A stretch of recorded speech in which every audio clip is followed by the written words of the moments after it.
站樁啦。咁站樁咧就係OK， 聽到站樁咧就係即係一個簡單安全咁個門檻比較低嘅一種氣功啦，一種養生嘅方法啦。咁咧最基本咧就係只要你嗰個姿勢攞到嘅話，姿勢正確咁個效果已經係有㗎啦。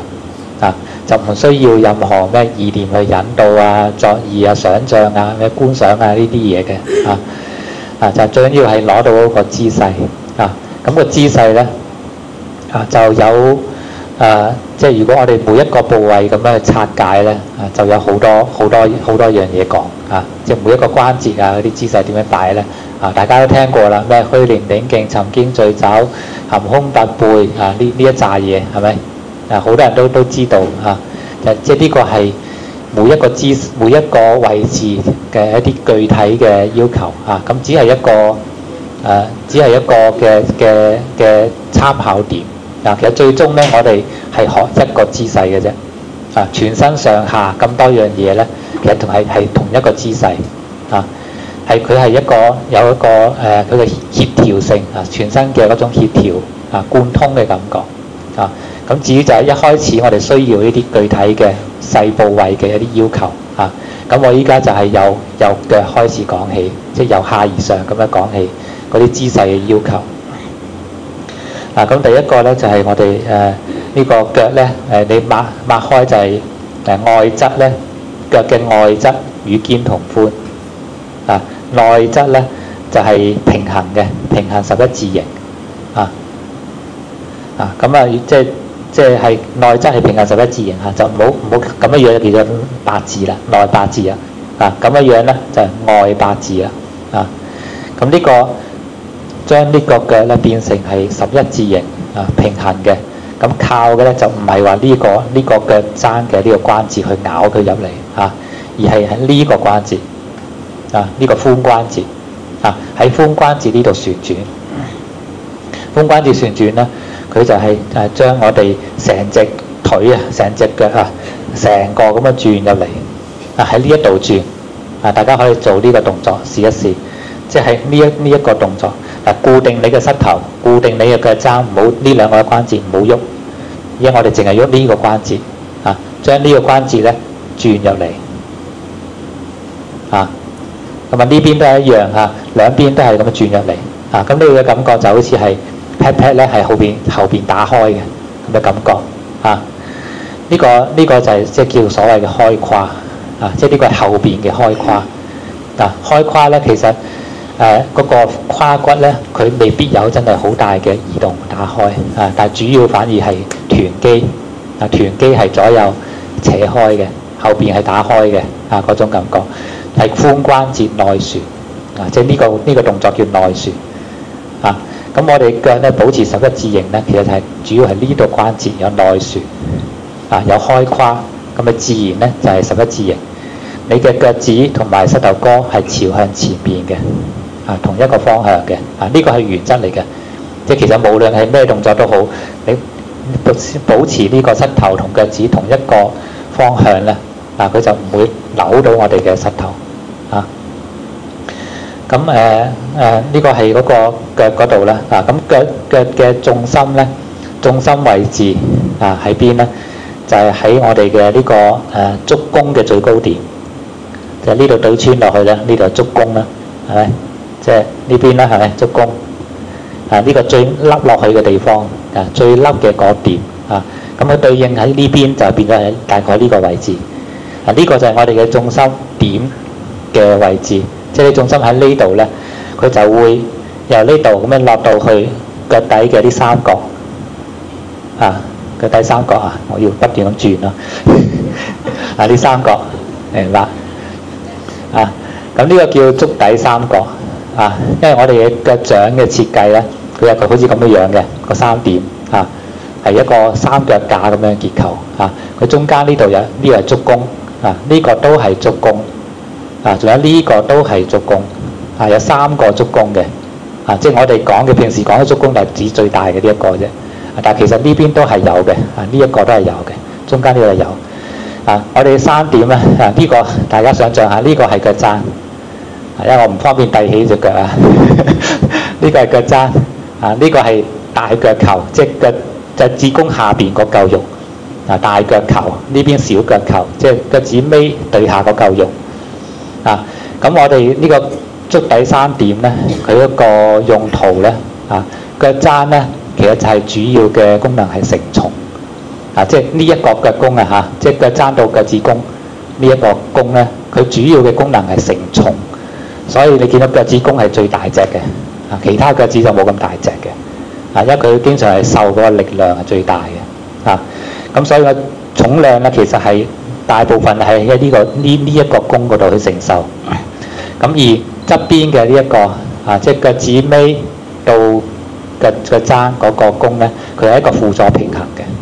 輔助平衡嘅，即係包括呢個左右啦，即係大腳球小腳球之間咧，佢亦都有少少嘅向入邊凹嘅嗰個弧度。咁呢個調校左右平衡用嘅，即係咁樣搖擺嘅平衡。但係承重咧係呢一個，係呢一個弓。咁所以我哋嗰個身體，我哋跟翻呢一個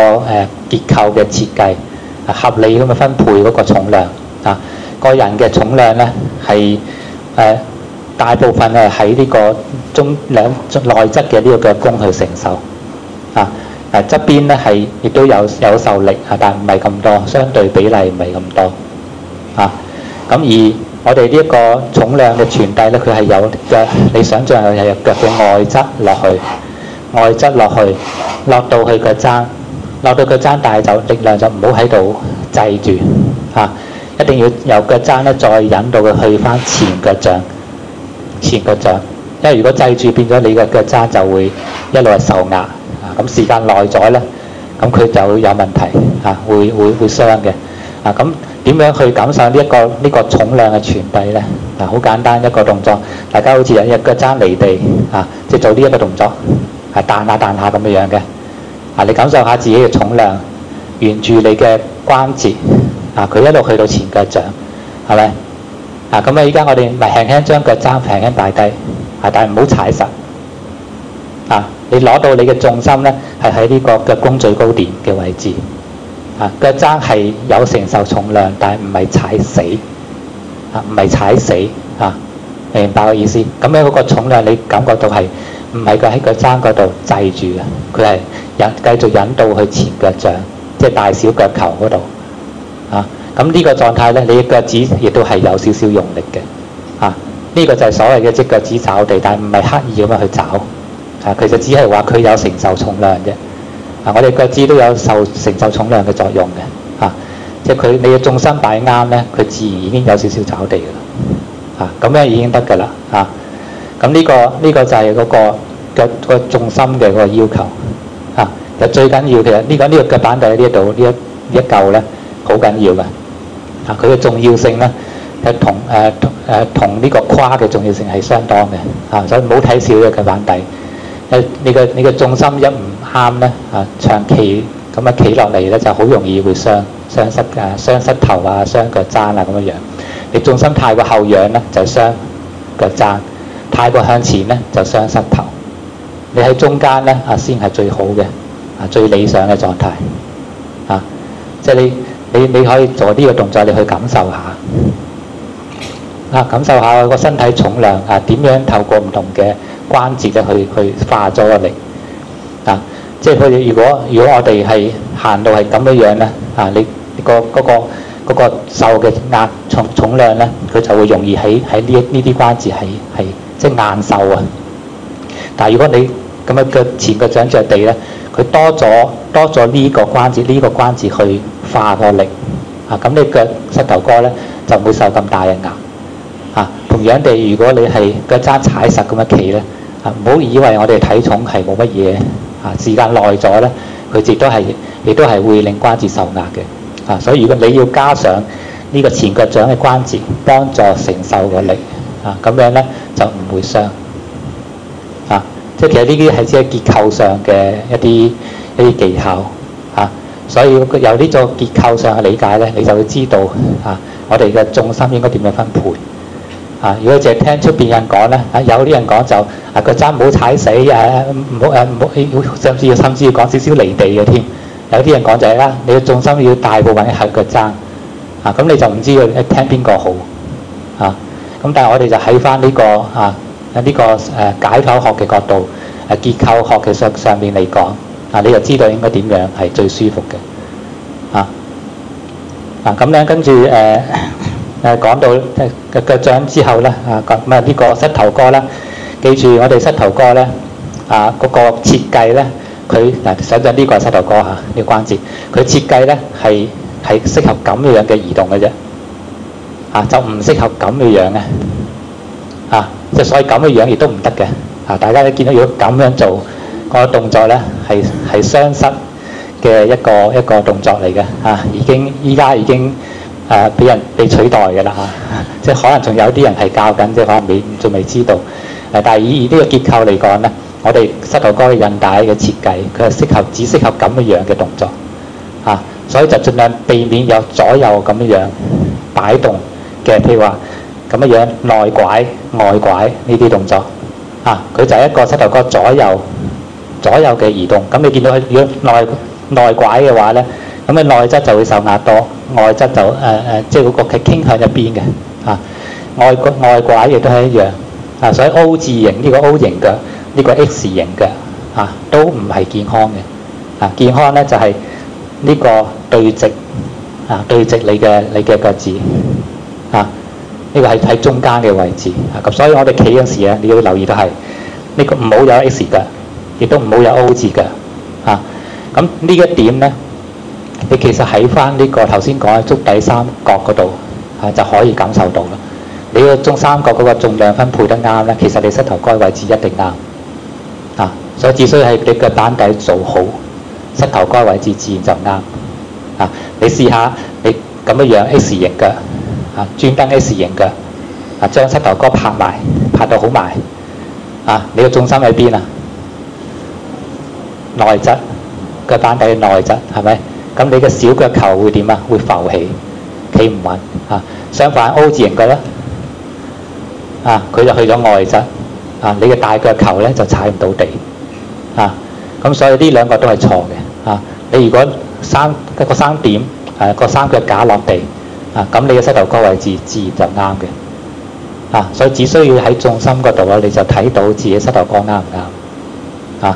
咁而膝頭哥有時係點喺呢個跪膝即係向得太前啦，膝頭哥超出腳趾超出腳趾叫跪膝跪膝嘅時候你留意下重心喺邊腳板底嘅重心喺邊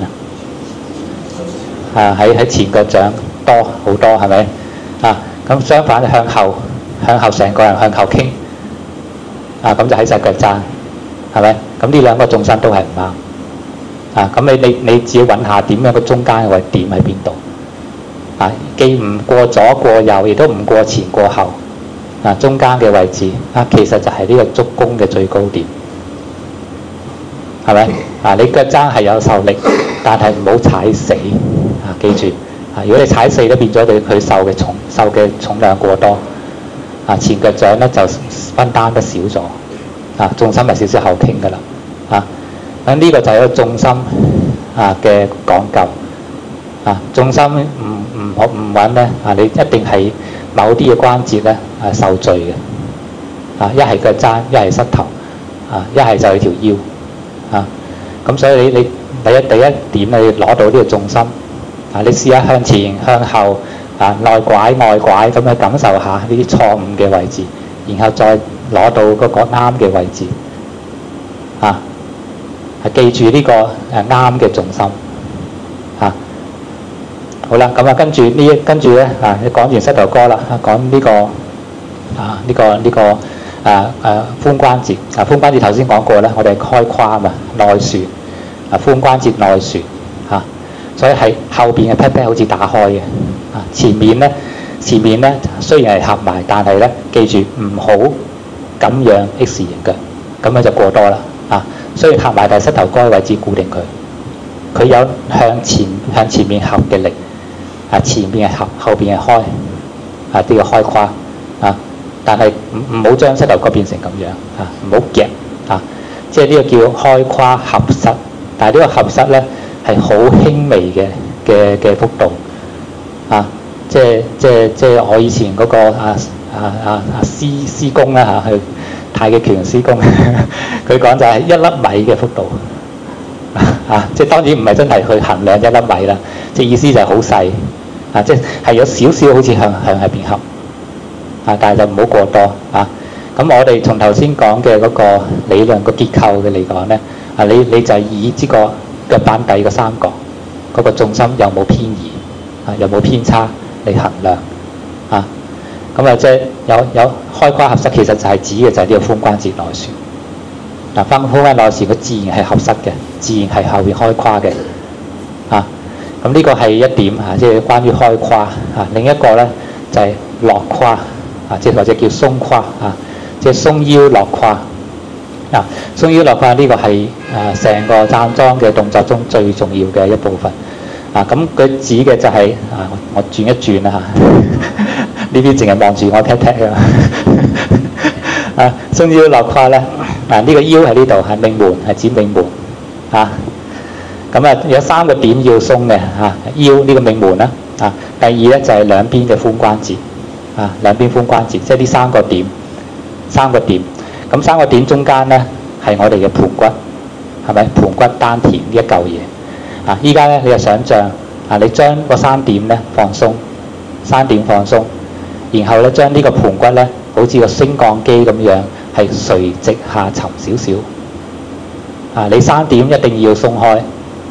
啊，如果唔係佢就好似綁實呢一個升降機咁樣，你就冇得沉落去。啊，你想將呢3個點放開鬆開，然後將呢個升降機咧垂直下沉，係少少夠啦，唔使太多。啊，垂直下沉。咁垂直下沉係點啊？你呢個髖關節係會有少少嘅屈曲。呢個屈曲咧，其實就係坐落去嘅個動作，即係我哋髖關節彎曲啊，其實就係坐嘅動作，劈劈向後坐啊，劈劈向後坐啊，所以站樁咧，我哋呢3大關節都要彎曲嘅，但係咧記住係以髖關節呢個帶動啊，而髖關節咧佢係一種向後坐嘅動作啊，唔係向前跪。如果你以膝頭哥帶動，我就變咗向前跪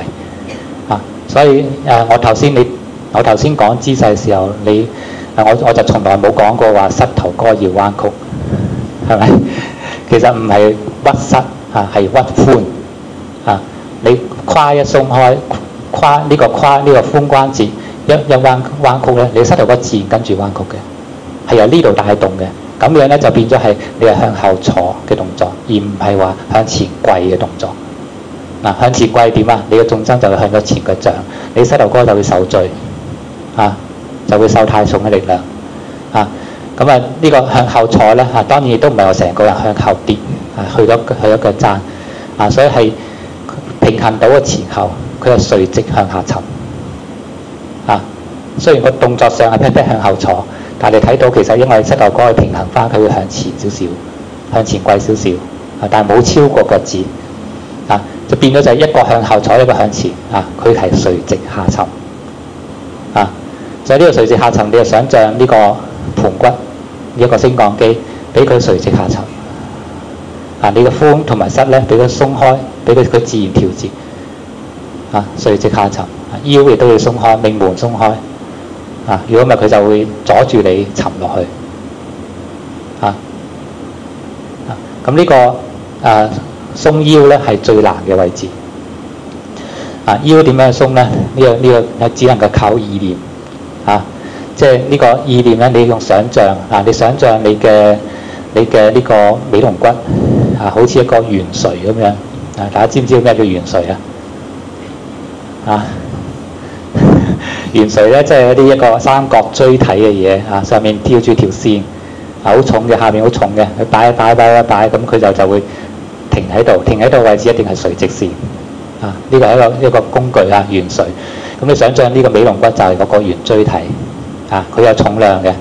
咁呢隻錐就係嗰條線啊，頭頂咧百會咧啊，就好似一個勾咁樣啊，掛喺度啊。咁嗰條線咧就由呢度一路去到尾龍骨啊。咁尾龍骨咧俾佢嘅重量沉落去，刻意地去有意地去鬆開你嘅命門，俾個重量沉落去，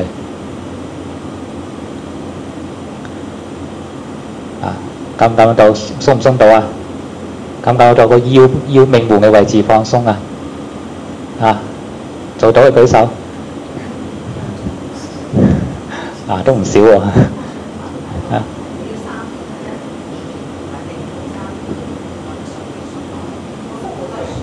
係啊，即係中間成嚿嘢都係即係升降機，我講升降機，要成嚿俾佢沉落去其實呢個我哋嘅尾龍骨沉咧，一定係帶住成個盤骨沉嘅佢中間黐住噶嘛帶住盤骨沉一定係帶住丹田沉嘅所以其實就係成嚿呢個升降機沉落去但係依家即係我哋想像以喺脊椎呢度先去做呢個想像。好似懸垂咁樣吊住喺呢一度條線吊住喺呢度咁成條脊椎咧完全放鬆個懸垂咧個重量沉落去髖關節、膝關節要保持放鬆，俾佢微曲要鬆你如果企直嘅咁樣直不甩咁樣咧，佢點都沉唔到落去，因為呢度頂住啊嘛你呢度保持一個彎嘅狀態。有彈性嘅狀態，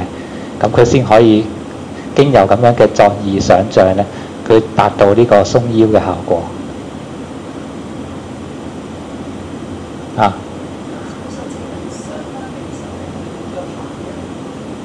上翻嚟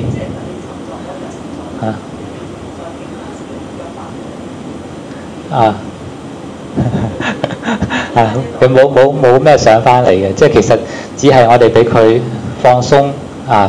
沉落去，咁佢呢啲關節咧，呢啲關節全部都保持一個屈曲一個卸力嘅狀態，喺呢度平均咁樣受咗個重量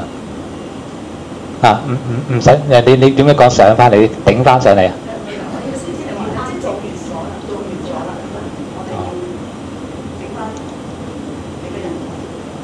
你咪企翻直咯。係啦，咁力量一定係由腳板底開始嘅，反彈你一定係腳板底開始。你雙腳離地嘅話，你點樣大髀肌肉幾強都好，你都撐唔起嘅人，係。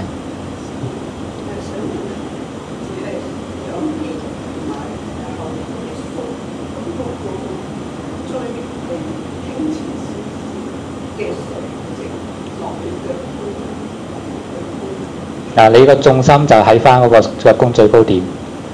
即係我哋頭先講過呢個腳心腳重心啊嘛，係咪？喺翻保持呢個重心嘅狀態，俾佢垂直下沉。係啦，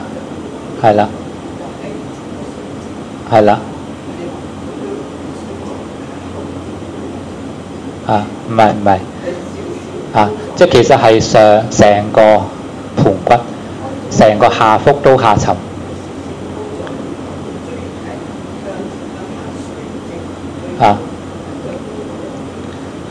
即係呢個你唔使刻意去諗嗰個椎係要點樣去向前啲俾佢自然下沉其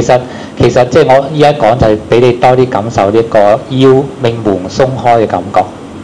你用呢個尾龍骨去想像咧，就會容易啲攞到呢個命門放鬆嘅感覺但係如果真係整嘅時候，其實係成個呢一個下腹都係下沉嘅成嚿即係肚臍以下、命門以下呢一嚿嘢佢就係我哋身體嘅重心位置，重心係鬆沉垂直鬆沉咁好多鬆沉唔到咧，大多數嘅即係嗰個障礙咧，其實就係來自啲3個點唔鬆即係一係髖唔鬆即係唔識得坐胯，唔識得做呢個動作一係咧就係要腰唔鬆腰就最難鬆嘅位置，只係透過想像即係我哋嘅想像咧，其實佢係可以控制我哋嘅一啲深層肌肉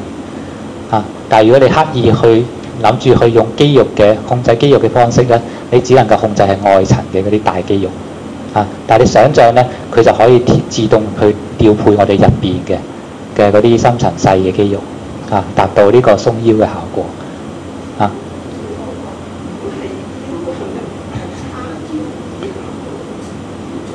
係啦。呢個名啫嚇，即係我哋講嘅腰咪一般咪指呢個腰咯，係咪？即係依家講嘅就係一個命門嗰個位置要鬆開咁你大家想像呢一個元帥做呢個想像嘅功夫呢一個頭先講兩樣嘢一個係重心即係個板底足底三角嗰度主要，第二就係呢個鬆腰落胯呢兩點咧，你掌握到嘅話咧，咁站樁就冇問題㗎啦。其他嗰啲就相對次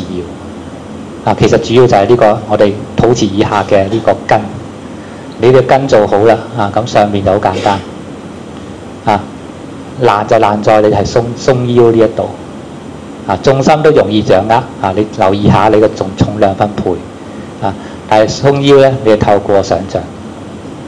想像咧去放鬆我哋嘅嗰個命門位置感受你呢個胯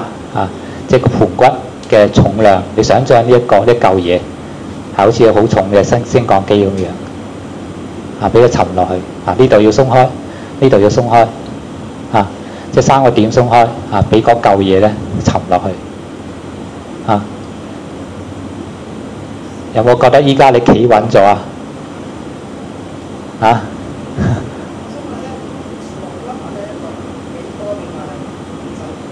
你少少彎曲就得㗎啦，少少落就得㗎啦即係其實係只要唔係硬嘅狀態就已經 OK 啦，即係唔係直嘅硬嘅僵直嘅狀態就已經 OK 即係僵直咧你就冇咗個卸力嘅效果承受即係化嗰個重量嘅個壓嘅效果，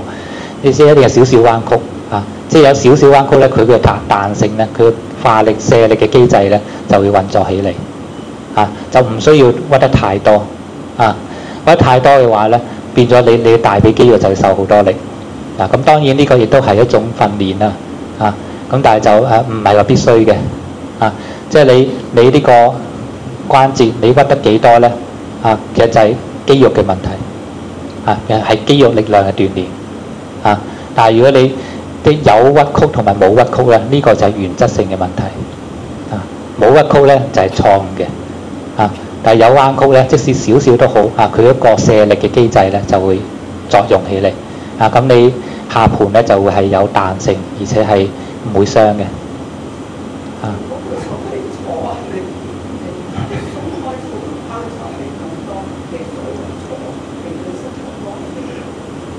係啦。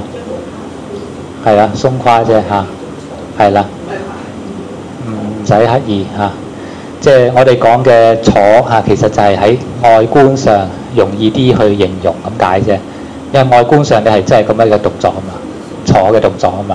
但係其實事實上係鬆，但係如果淨係叫你鬆胯你就唔知喺邊度搞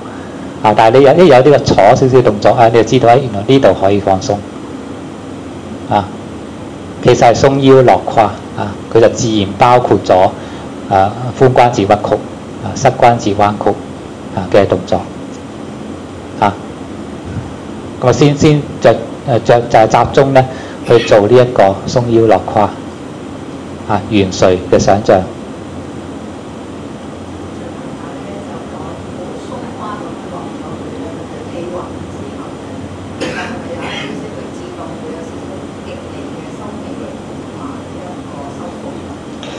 嗰個佢嗰個收尾雷咧，其實唔係來自就係話呢個專登向前兜嘅力量唔好向前兜其實你向下沉咧，佢會點命門咧係會拉平，係會填滿命門填滿咧，自然你呢個尾龍骨墩墩咧係會向前兜少少呢個係結構上佢自然一定會產生嘅，但係我哋個作意咧係下沉唔係向前兜要向前兜咧會點你呢度就緊晒入邊，你個肚就緊晒，你就沉唔到落去啦。你氣同埋重量都沉唔到落去咁所以係鬆沉啫咁而講到呢一個提肛呢一點咧提肛呢一點咧喺站樁界咧咁都有兩種嘅見解，有啲人就話一定要提綱有啲人就唔使刻意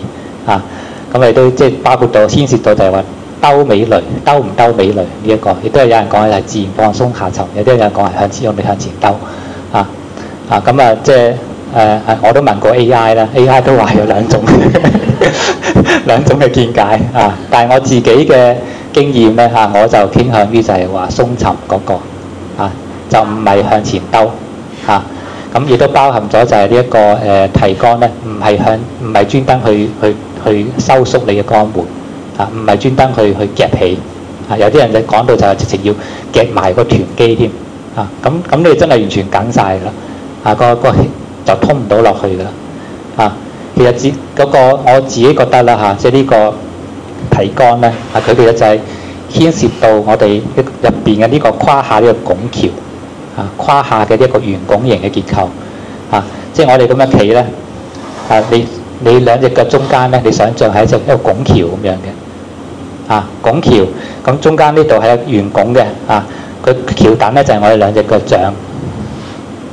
即係尤其是呢個大腳球嘅位置即係腳趾公對下嗰嚿肉，由嗰度咧力量咧彈翻上嚟，拱翻上嚟即係個拱橋咧向上撐嘅力即係我哋嘅雙腳咧外側係俾個力量咧係向下傳導，佢係下沉嘅，外側係下沉嘅，內側咧係相反係向上拱起嘅，撐起嘅咁你想像由你嘅腳底直到你嘅會陰位置，佢有一種咁樣嘅向上拱嘅力而出邊咧就係鬆沉嘅力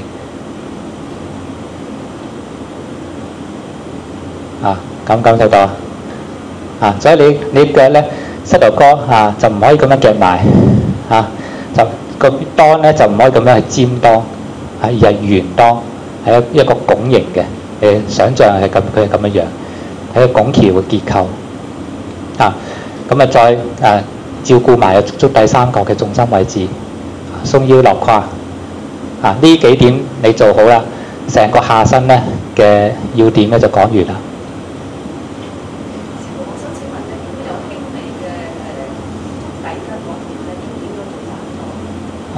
你可以係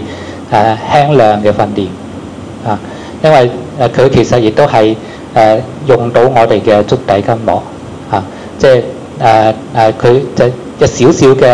嘅個運用咧，反而就係有利於舒緩佢嗰啲炎症但係如果你覺得係即係個板底係好有啲痛有問題出現唔舒服啦，咁你就唔好死撐但係少少咁樣去訓練咧佢其實本身係即係我哋嘅運動嘅鍛鍊咧，佢一定係同時有損耗同埋同時有呢個滋養兩種嘅功能同時出現嘅，咁就視乎係邊個高啲如果係你嘅損耗程度係高於你滋養嘅部分個滋養程度跟唔上呢個損耗，咁長遠落嚟佢就傷如果係損耗低少少，但係呢個滋養嘅成分高啲，長遠嚟講咧，佢反而係修復你啲關節而滋養嘅個程度係視乎我哋嘅年紀視乎我哋嘅健康程度氣血狀態各方面損耗嘅程度就係視乎你企幾耐所以唔好夾硬嚟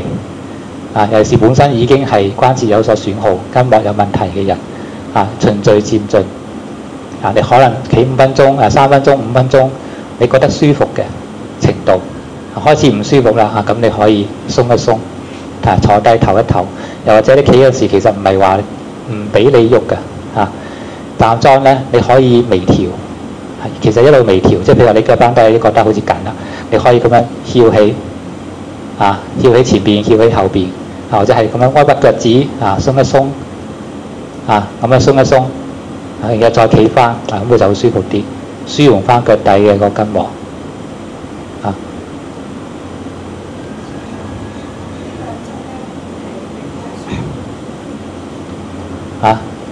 佢一定係有肌肉有用力嘅，因為始終都要承受重量佢要嘅如果唔緊咧，肌肉呢度唔緊咧，反而有問題如果肌肉唔緊嘅話，咁你啲重量去咗邊啊？你嘅體重去咗邊啊？咁佢一定係關節承受咗咁變咗係雙關節但係俾肌肉承受，肌肉嘅存在其實就係保護我哋嘅關節，保護我哋嘅骨頭，係咪？係俾肌肉承受嘅力量佢鍛鍊翻你大髀嘅耐力，肌肉嘅耐力咁你關節就唔會受傷但係如果你肌肉嘅力量耐力不足嘅話咧，咁你企咧企嘅姿勢咧一定係直嘅，因為直咧你肌肉就會覺得舒服，但係咧關節其實受害所以係一定要關節係彎曲肌肉係有用力嘅，下身嘅肌肉下肢嘅肌肉係有用力嘅，即係講下大髀但係腰胯咧係仍然係鬆嘅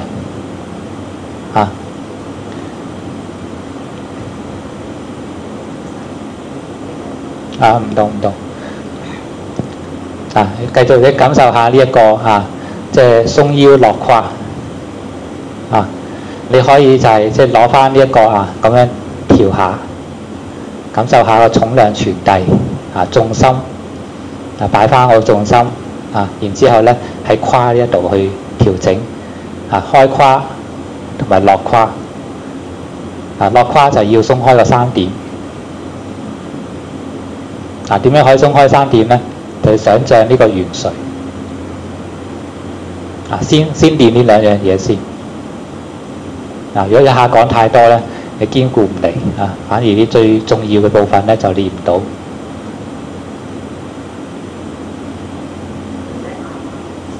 嗰個我哋唔講住淨係講下盤先打好個根基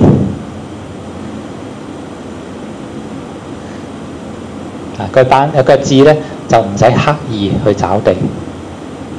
只係正常咁樣去有佢嘅嗰個承重嘅能力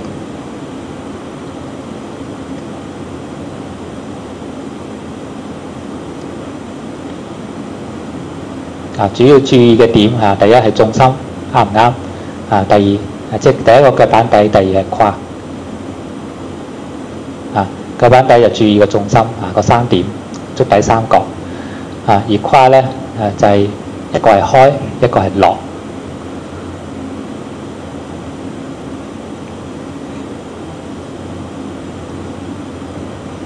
髖關節要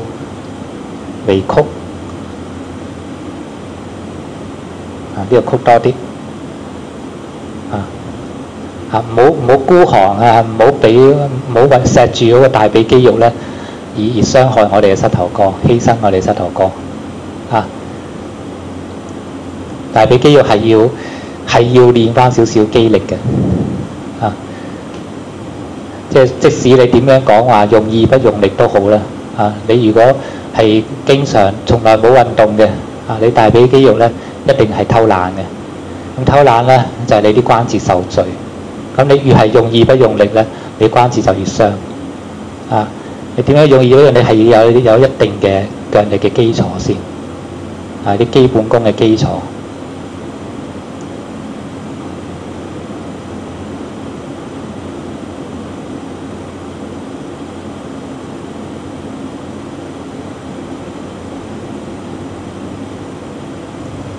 用意不用力咧，其實係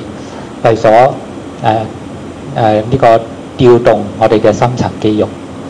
即係譬如話你鬆腰呢個動作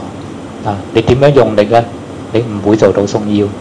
點樣拉死命搏命拉佢咧？佢唔會鬆只能透過想像就做好呢個圓錘呢個想像感受鬆腰呢一下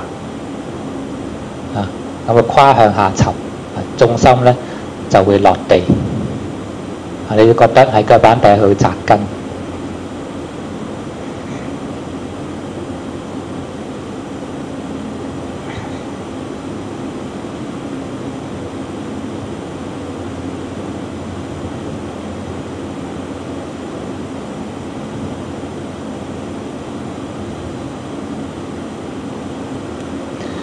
比較常見嘅一個問題咧，大家可以睇睇我先。常見嘅一個問題咧，就係呢一個佢個胯咧係即係盤骨咧係後傾，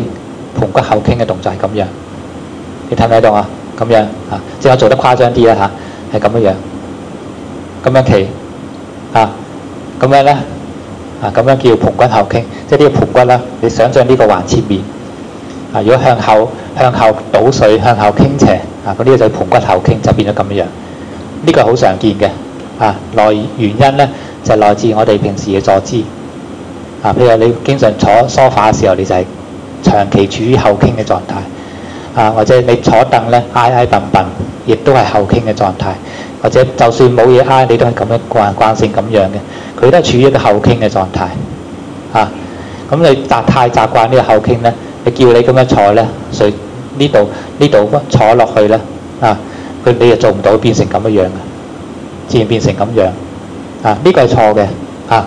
我哋 pat pat 咧就嗱呢個叫做呢個叫做飯團啊。飯鰻嘅飯，團部嘅團啊，唔係食嗰啲飯團啊。啊，咁呢個叫流團啊，即係滑溜溜嘅溜啊。啊，即係其實就係一個係向後翹起，一個係向前兜嘅動作。啊，其實呢個係要喺中間嘅位置，即係唔好係過度向後，亦都唔好過度向前。過度向後咧，呢個就叫盆骨前傾，向前倒水。啊，咁呢個亦都你嘅尾閭咧就唔係中正嘅位置。啊，後傾咧亦都唔係一個中正嘅位置。啊，中正就喺中間，即係不流不泛。啊，即係唔向後趌，唔向前係兜啊嘅狀態。啊，你可以留意下自己。啊，最好咧，其實你喺屋企咧對住個鏡咧，一個全身鏡咁樣側身咁樣企。好多時你唔覺嘅，你唔知自己係盆骨後傾或者前傾。啊，你睇到咁啊，你攞到個中間嘅直嘅位置。啊，咁你就記住，用身體記住嗰個位置、嗰個姿勢、個角度。啊，呢個就尾閭中正啊！啊，即係佢你如果係太過飯團咧，佢就向後翹起，係咪？啊，即咁樣向後翹出去啦。如果太過流咧，佢就向前面兜。啊，中正就係咁嘅樣啦，喺中間呢個幅度。啊，中間呢個幅度咧，其實就代表咗你嘅盆骨嘅傾斜度咧係平嘅。平嘅話咧，你嘅腰自然會放鬆，你腰部肌肉就唔會好緊。啊，長期緊咧，往往就係你盆骨傾斜有問題。啊，嗱，咁你企嘅時候，記住要想像個升降機垂直下降嗰個感覺。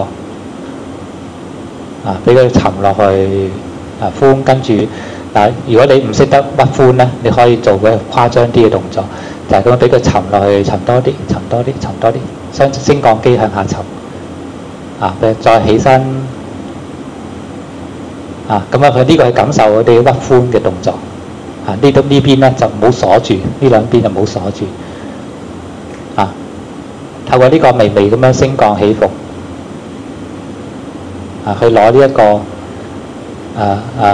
呢個三個點嘅放鬆。啊，個升降機下沉。啊，你一旦呢度 lock 住，呢度 lock 住，啊，咁樣咧你係沉唔到落去嘅。啊，你唔識得屈寬嘅。啊，即係雖然你短時間企咧，你會覺得咁樣直不甩咁樣企係舒服嘅。啊，但係時間耐咗，你出事嘅係關節。啊，要俾個關節係處於鬆嘅狀態。啊，但係肌肉咧係用嚟保護關節嘅。啊，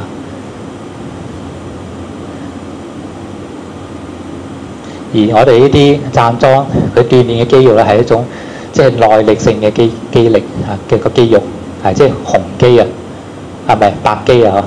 係嘛？白定紅啊？啊，即係耐力性嘅嗰種個肌肉啊，好似紅肌我記得啦係嘛？由 AI 下好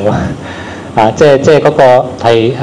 嗰啲肌肉咧，即係我哋嘅肌肉纖維咧，佢係紅白肌咧本身嗰個數目係固定嘅。呢個係 DNA 決定嘅。啊，咁啊，但係嗰啲肌肉嘅纖維嘅粗細度咧係透過後天鍛鍊嘅。啊，即係所以我哋要透過耐力型嘅鍛鍊咧，係要令嗰啲紅肌咧佢比較粗壯、比較發達。啊，咁你長期咁樣維持一個姿勢企，你就唔會覺得個大髀攰。啊，其實呢個就係即係嗰個其實亦都係基本功，係需要嘅。唔好相信嗰啲即係完全淨係用意不用力，講得太過理想化其實古人就得，因為古人本身運動量夠你平時行企耕田，你肌肉係好好嘅，好發達嘅。但係依家人全部坐辦公室嘅係咪？你叫佢屈髖，佢都唔知咩嚟嘅，自己盤骨後傾佢都唔知道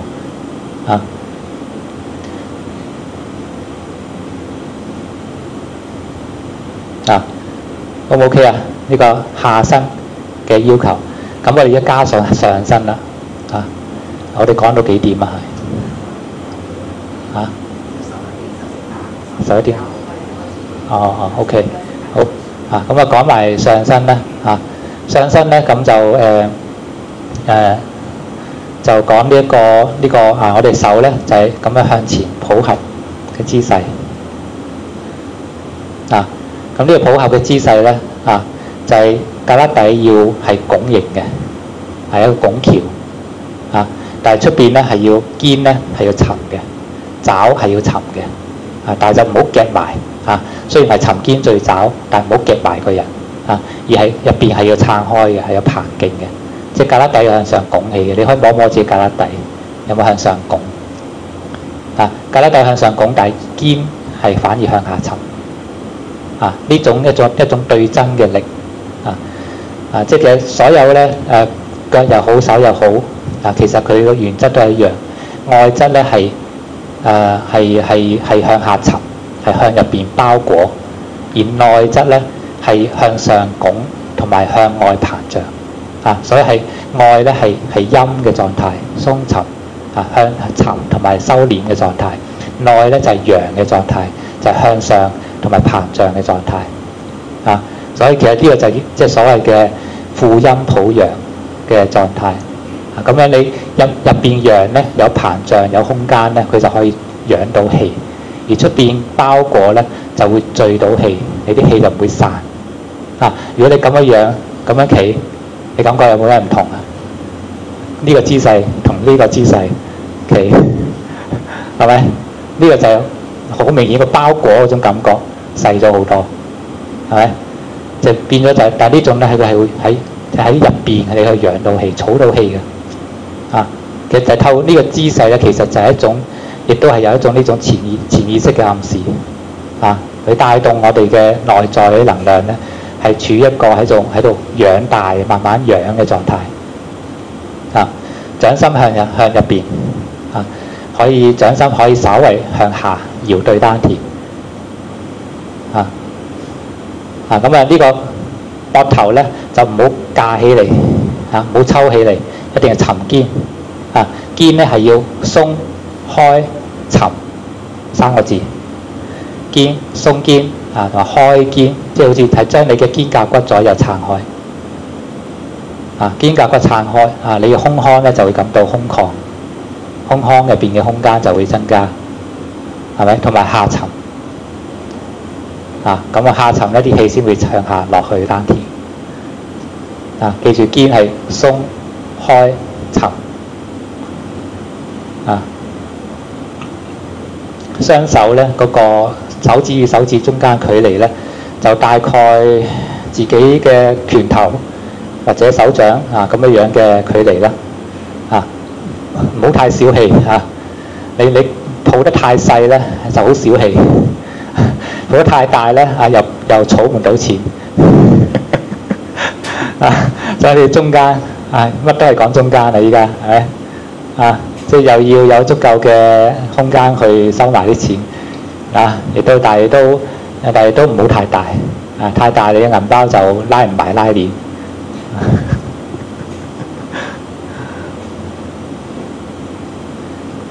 咁樣咧呢個肩胛骨係左右開係咪？同埋下邊咧我哋頭先講嘅開胯就叫胯骨，亦都係左右開即係意念上嘅左右開佢所以你諗下呢家中間呢個脊椎脊椎一條直線，上邊兩嚿係肩胛骨，下邊兩嚿係胯骨咁呢個就係脊椎同埋四肢嘅個連接嘅位置呢兩嚿骨咧好重要呢四嚿骨咧就將佢左右擘開咁你中間嘅脊椎同埋中間嘅個氣道咧佢就會暢通，佢胸就會打開咁啊，即係陽氣咧就喺後邊升上去。啊，唔好用意念去推佢，淨係打開條通道俾佢啫。啊，咁呢個係即係個開嘅部分。啊，即係背後打開。啊，前面咧係相反係包合。啊，所以後開前合。前面嘅包合咧，你就想像好似抱住一棵樹咁樣，抱住一棵中空嘅樹，好似樹熊咁樣，唔係淨係手抱啊，腳都要抱啊。啊，即係你將兩個胯骨啊骨嗰個骨盤咧打開，啊用你嘅大腿內側去抱呢棵樹。啊，你想像中間就係呢一棵中空嘅樹。啊，你嘅含胸啊鬆腹啊空腹腔咧，你想像俾佢放空，完全空晒佢。啊，呢個就係開合嘅部分。啊，其實成個站樁咧，你歸納係可以歸納簡化成四個字啫嚇，升降開合。啊，呢個就開合嘅部分。啊，開合咧就係頭先講嘅呢個係軀幹部分嘅開合。啊，咁啊即係講後開前合。啊，亦都另外一個開合咧就係胳肋底撐開啦，係咪？胯下亦都係撐開啦。啊，呢個入邊內開外合。啊，咁呢個就係屬於開合。啊，總之入邊嘅係打開。啊，出邊嘅係包合。啊，咁樣嘅一個對爭、對立平衡嘅狀態。啊，咁而升降咧，頭先其實都講過啦。啊，尾龍骨向下沉，或者話成個呢個升降機向下沉。啊，肚臍或者尾門以下嘅身體係完全向下沉嘅。啊，但係咧頭頂咧呢個百會係向上提升嘅。啊，頭頂向提升。啊，呢個係脊椎部分嘅升降。咁而軀體手肢體方面咧，啊你嘅胯下係個拱橋向上拱嘅力，呢個向上升，胳肋底亦都向上拱。啊，咁啊舌頭咧亦都向上拱，其實就係舌頂上顎。啊，亦都係向上嘅一種意。啊，記住意嚇，啊唔使搏命咁樣頂住上顎。啊，即係有個意係向上嘅，佢入邊嘅身體嘅內部啊，全部都向上嘅，上升嘅，中空嘅。啊，然之後咧就去到我哋手掌腳掌，其實都係一個向入邊凹嘅狀態。腳掌向入邊凹，感受你腳弓係咪？佢係向上拱嘅力。啊，其實呢個都係陽向上升嘅力量。手掌亦都係掌心勞宮穴要向入邊凹落去。啊，就唔好將佢突出嚟。啊，由你嘅手掌腳掌啊去到你嘅胯下同埋胳肋底。然之後再匯集喺呢個舌頭向上，然之後再最後匯集喺百會。啊，全身嘅陽咧就喺百會呢一度聚合。啊，咁呢總共9個點，係咪？腳板底、掌心呢4個啦。啊，胯下啊5個啦。2個胳肋底7個啦。舌頭8個啦，百會9個點啊！咁記住呢個九陽真經啊！啊，咁佢一講就會記得啦嚇。九陽真經嚇，即係呢9個點咧係向上嘅啊。咁而陰咧啊，就係我將歸納為6點啊，就係包括我諗翻下先，我嗰時諗咩咧？由呢個肩啦，啊雙肩下沉，啊雙胯啦，啊咁仲有腹部啦，啊仲有仲有個係咪仲有一個1、2肩雙胯腹部，仲有一個咩啊？唔記得咗添。啊尾龍骨啊尾龍骨係啦，即係呢個6個點咧係向下嘅下沉嘅。係咪？咁呢個係6陰啦，係咪？9陽6陰啊，呢個係術數嚟㗎嚇。啊，即係咁嘅，其實係方便記憶啫，啊，未必真係，即係其實有時穿鑿附會嘅，但係就方便記憶啫，即係簡單嚟講就係外圍嘅咧，就係屬於陰嘅部分。佢係下沉嘅，佢係包合嘅。而入邊咧，佢就係屬於陽嘅部分，佢係膨脹嘅，佢係上升嘅。膨脹咧就會帶嚟一種空嘅狀態，所以叫想像空腹康咧，完全放空佢。其實就係方便入邊嘅呢種陽氣嘅狀態。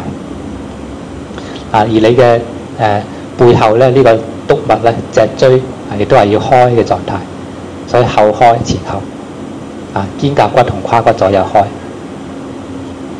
咁呢啲都係要開嘅部分，係咪？相呼應就係佢有合嘅部分。有升嘅部分係匯聚喺頭頂百會，亦都有降嘅部分。降嘅部分咧，其實就匯聚喺我哋嘅呢個尾龍骨、尾龍骨尖端，或者話會陰。咁所有嘅陰咧就喺度匯聚下沉。佢知兩隻腳咧係會陰呢度延伸出嚟嘅根嚟嘅，樹根嚟嘅。佢其實就係會陰嘅一部分。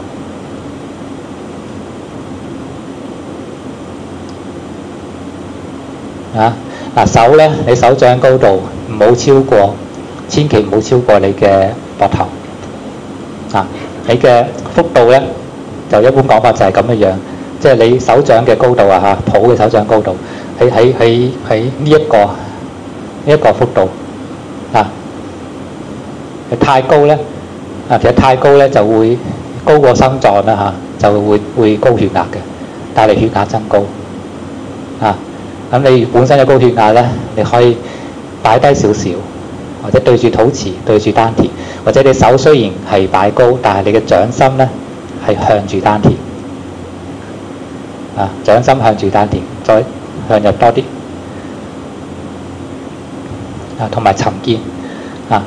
即係你想要就係因為高血壓都係一個陽太多嘅狀態。你就注意力擺多啲係陰嘅部分。即係頭先講雙肩、雙胯，肩下沉、胯下沉，尾龍骨下沉，呢個腹部下沉，即係前後前後同埋兩個肩同胯，即係左右前後左右都係下沉嘅，肩胯屬於左右啦，係咪？咁尾龍骨係後啦，前面嘅腹咧，胸腹咧係屬於前邊。所以呢6個位下沉咧，其實前後左右，成個外圍嘅下沉。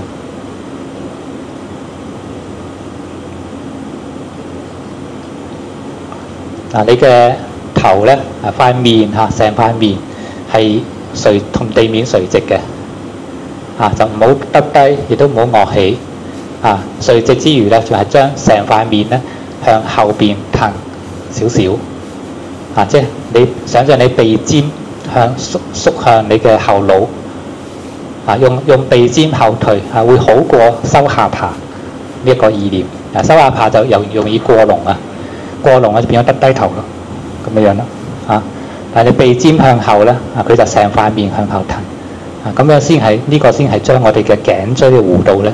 推返平少少。呢個頸椎弧度填平咧，就係呼應於呢個腰椎嘅弧度。我哋下邊未有填平命門嘅，係咪？頸椎同埋腰椎係相呼應嘅位置，所以你腰係咁樣，你嘅頸都要咁樣。所以你頸都要即係呢個鼻尖向後騰少少。但係就唔好令到頸部肌肉緊張，少少就夠啦。佢係向後騰同埋向上提嗰個力，兩個力。腰都係一樣。腰命門位置都係向後撐同埋向下沉，即係尾龍骨向下沉。所以你感受到呢個頸椎呢個弧度最彎嘅呢個角度，同埋腰椎呢個最彎嘅個點，命門嘅點，兩點係相呼應嘅，上下相隨，相呼應嘅位置。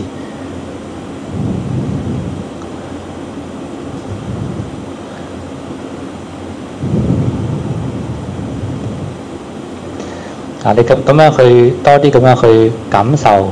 連接自己身體，即係研究自己身體，你會覺得佢嘅結構好神奇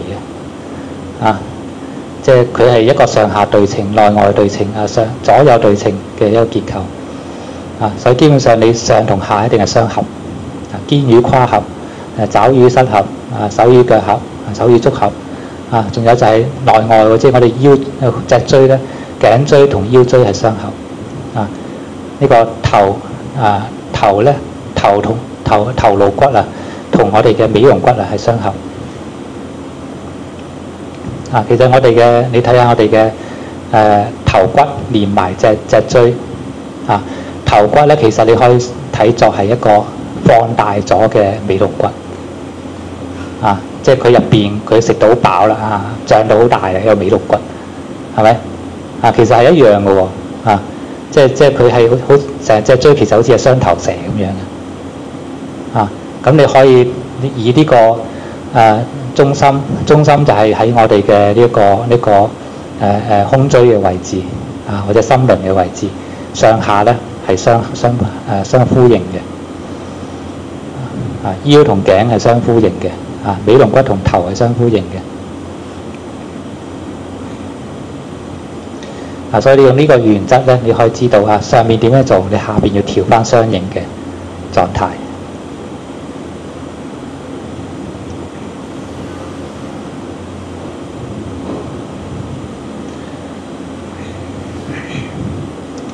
啊，胳肋底要撐開啲啊，你手擺出去少少，抱圓啊，抱一個球咁樣，或者抱一棵樹咁樣嘅感覺啊，可以沉膊頭沉少少，膊頭放鬆沉少少啊，你個人有少旋轉咗，係啦啊，含胸，心口向入邊收入去少少啊，肚都係收啊。胸腹咧完全好似放空入邊中空嘅啊，咁啲氣先會沉落去啊！你而家仲係谷住喺呢度啊，膊頭都要放鬆啊，將胳肋底撐開啊，鬆開沉啊！你嘅兩隻手臂咧就好似嗰啲青馬大橋咁樣，好橋梁啊，佢吊喺嗰個鋼纜上面啊，鋼纜咧就係我哋呢一個頸肩嘅呢啲筋膜啊。咁你想象你手臂咧就好似橋梁咁樣吊喺度啫，佢完全唔使用力嘅啊，俾個筋膜嘅彈性吊住佢。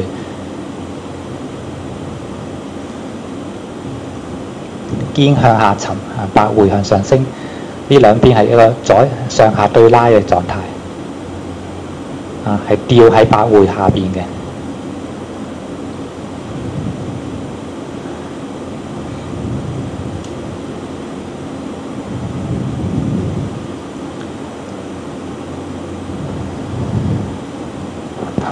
胳肋底要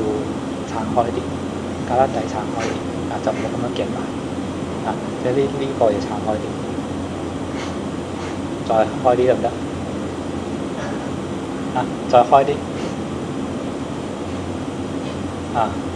開啲咧入邊會空間會大啲啊，佢就會感覺會空曠啲。嗱，手指咧、手掌咧啊。就唔好咁樣啊，唔好咁樣即係軟賴賴咁樣啊，即係充氣嘅啊，充氣咧咁樣嘅，但唔係話死用力咁樣撐住。手指係自然伸直啊，手指罅中間係有罅嘅，自然伸直，但係唔係用力啊，即係你想象好似一個長條形嘅氣球咁樣啊，佢充滿咗氣咧，佢自然伸直嘅啊，佢唔係用力繃住嘅啊。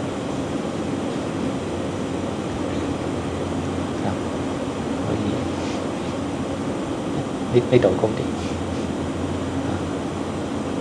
虎口咧係有撐圓嘅感覺，虎口撐圓，但係唔使用力嚇。記住我講起嘅動作啫，啊，唔好用力繃緊嘅狀態，啊，掌心係向入邊凹，少少係向入邊凹嘅狀態，啊，整個人好似即係手咧就好似抱住個球咁樣嘅，啊。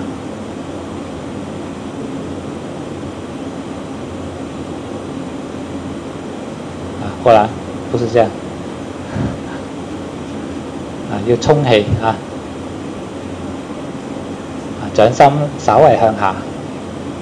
掌心嘅角度稍為向下，搖對丹田或者係呢個腹部嘅位置，係啦，啊咁樣咧就會更加要沉啲、沉實啲。記住原則咧就係上身咧要空，下身咧要實。即係上虛下實，虛其心實其腹啊！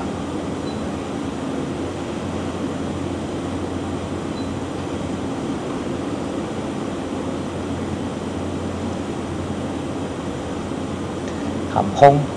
鬆腹你想象可以俾你嘅心臟沉入去個肚裏邊，沉入去丹田即係呢個將個心放落去，放心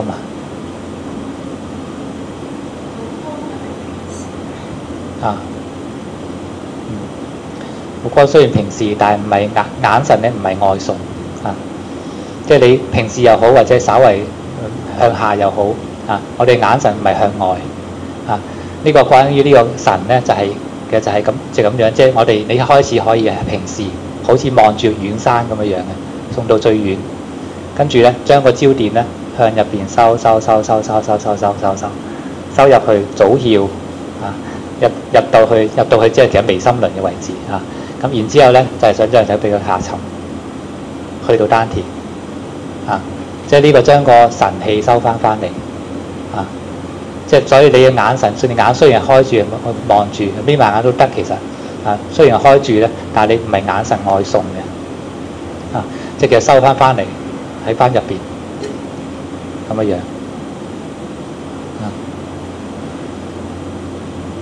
好啦咁咪講咗太多啦，我驚你哋唔記得你後邊嗰啲唔記得唔緊要，俾你哋稍為有個印象啫。但係最緊要就係開始即係嗰個下盤嗰部分先將嗰部分咧練到即係明白咩叫鬆腰落胯仲要係熟練掌握，即係隨時一鬆就可以啦。隨時咁樣行平時咁嘅狀態一鬆咁就已經係啦鬆腰落胯咁你覺得你下盤一定係好穩嘅你就行路都唔會咁易跣親嘅好啦，咁係咁啦個頭好攰，正常即係呢個其實咧即係你嘅姿勢幾正確都好啦，基本嘅肌力咧都係需要嘅即係肌力咧呢度肌力需要嘅就包括你大髀嘅力量、臀肌，亦都包括咗你嘅膊頭、肩頸嘅呢啲位置即係呢度你點樣鬆都好，佢都係始終有某部分係某程度用緊力嘅。咁你需要佢啲耐力咧，慢慢建立起嚟咁但係最緊要你確保個姿勢冇錯姿勢咧就係點係開鬆沉，你個肩係要開鬆沉呢三個字係將肩胛骨向後打開，從後打開，然後向前包合，係想像你肩胛骨咧向前咁樣包抄打，即係先開後合就唔係咁樣夾埋咁樣夾埋咧你就犧牲咗個棚勁所以係先開後合，你肩胛骨係兩嚿咁樣打開向前包抄咁樣嘅感覺，少少包住啫咁樣就係一個含胸嘅狀態所以唔好錯誤以為含胸就係咁樣咁樣叫寒背師傅講嗰個抱住個樹嗰個係非常之好嘅即係佢呢度又會開到，即係收翻膊頭又會收翻即係我覺得最受用就係成棵樹係啦，因為佢接地㗎嘛如果你淨係球咧咁就係上邊如果你球嘅話淨係上邊，但係樹咧佢係嗰種胸咧係直接落地係呢個頂天立地嘅貫通天地嘅嗰個中胸今次學新嘅咧就係嗰個內咯嗰個眼神翻落個單邊有咩作用其實喺嗰個上單邊就係佢即係呢啲養生咧，佢都係講呢個神入氣穴神入氣穴氣穴講嘅其實係丹田氣海即係其實二手丹田，但係呢個二手丹田咧係要配合氣沉丹田，即係唔係淨係專注喺丹田，唔係就咁樣。你專注丹田，意係落咗去啦，但係你氣未沉落去，所以你氣未沉咧，往往就係呢度棘住，或者呢度棘住